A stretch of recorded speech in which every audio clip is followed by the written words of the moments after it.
আচ্ছা, ঈদ নাকি ৭ দিন থাকে আর সপ্তম দিনই মুত্তাকিন মুনজাইনের পাপা বাড়িতে এসেছেন। সবাই যখন ছুটি কাটিয়ে ঈদের আমেজ শেষ করে কর্মস্থলে ফিরে গিয়েছেন, উনি তখন সুযোগ পেয়েছেন বাড়িতে আসার। এবারের ঈদে মুনজাইন অসুস্থ ছিল আর ওদের পাপাও বাড়িতে আসেনি, তাই কোথাও যাওয়া হয়নি, কোনো পিকচারও নেই আমাদের। ঈদের দিন কোথাও ঘুরতে যেতে পারিনি বলে যে ঘুরতে যাচ্ছি ব্যাপারটা কিন্তু তা নয়। মুত্তাকিন মুনজাইনের পাপা বাড়িতে আসলে আমাদেরকে নিয়ে ঘুরতে যায়। যেহেতু আমি এখন খুব একটা বাহিরে যেতে পারি না, বাবুরা আছে, আর বাবুদেরকে নিয়ে তো একাও যেতে পারি না, বাচ্চাদেরও একটু ঘুরতে ইচ্ছা করে, আমারও ইচ্ছা করে। এই জন্য প্রতিবার যখন উনি ছুটিতে আসেন প্রতিবারই আমাদেরকে নিয়ে বাইরে ঘুরতে যান।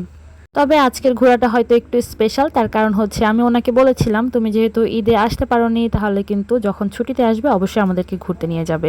গতকাল রাতে উনি এসেছে আর সকালবেলা ঘুম থেকে উঠে আমাকে বলছে চলো তোমাদেরকে ঘুরে নিয়ে আসি। বাচ্চা কাচ্চা নিয়ে আসলে হুটহাট করে কোনো প্ল্যানিং করলেও আসলে হয়ে ওঠে না, তারপরও আজকে হুট করেই কেন যেন সবটা ম্যানেজ হয়ে গেল। আর গতকাল আমাদের এখানে প্রচণ্ড বৃষ্টি হয়েছিল, হালকা ঝড়ো বাতাসও হয়েছিল, এই জন্য আজকে ওয়েদারটা এত সুন্দর ছিল, ঠান্ডা ঠান্ডা ছিল। ভাবলাম এটাই সুযোগ বাচ্চাদেরকে নিয়ে বাইরে যাওয়া, না হলে প্রচন্ড গরমে বাচ্চারা অনেক কষ্ট পাবে, ওরা হয়তো কান্নাকাটি করবে। আর এই যে দেখেন বাচ্চারা কত খুশি, দুই ভাই বোন হাত ধরে হাঁটছে, মাশাল্লাহ মাশাল্লাহ মাশাল্লাহ। ওদেরকে দেখে আমাদের খুবই ভালো লাগছিল, আমরা বলছিলাম মাশাল্লাহ কত সুন্দর করে দুই ভাই বোন দুজনের হাত ধরে হাঁটছে। আর এই পরিবেশটাও এত সুন্দর, চারপাশে ধান ক্ষেত, মাঝখান দিয়ে ছোট্ট একটা রাস্তা গিয়েছে, তার দুই পাশে আবার বড় বড় গাছ।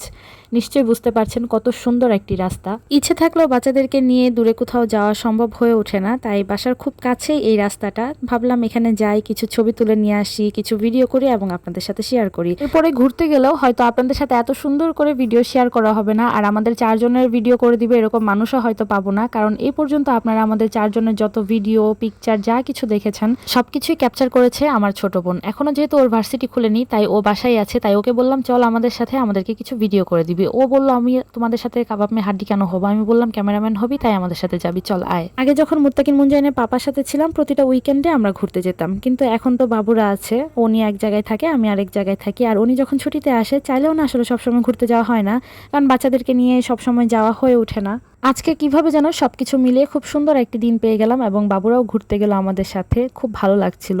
তো এই যে দেখেন মুত্তাকিন যদিও আমাদের সাথে হাঁটছিল, খুব সুন্দরভাবে ভিডিও করছিল, কিন্তু মুনজারিন না একটু কান্না করছিল।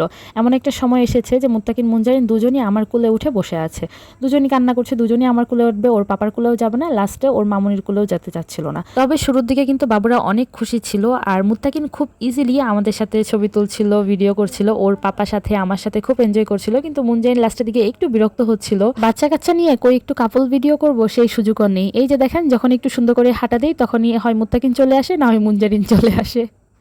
এই হচ্ছে আমাদের অবস্থা। আর তাছাড়া বাবুরা যে আমাদেরকে এতটুকু সুযোগ দিয়েছে, এতটুকু ভিডিও করতে দিয়েছে, এটাই তো ওদের কাছে গ্রেটফুল। তো আমাদের এই ভিডিওগুলো যদি আপনাদের কাছে ভালো লাগে please like comment share and follow my page. আর আপনি যদি ইউটিউব থেকে আমার এই ভিডিওটি দেখে থাকেন প্লিজ সাবস্ক্রাইব মাই চ্যানেল। আর এতক্ষণ যদি আপনি আমার ভিডিও দেখে থাকেন আশা করছি আমার ভিডিওটি আপনাদের কাছে খুব ভালো লেগেছে। আর যদি ভালো লেগে যায় please like comment share and follow my page and subscribe my YouTube channel. খুব সুন্দর কিছুটা সময় অতিবাহিত করলাম আমরা, আমাদের কিন্তু খুবই ভালো লেগেছিল। আর বাবুরাও তো অনেক এনজয় করেছিল, যদিও লাস্টে মুনজাইন একটু কান্না করেছিল, কিন্তু সেটা ব্যাপার না, কোথাও গেলে বাচ্চারা এই খুশি এই কান্না করবে এটাই স্বাভাবিক।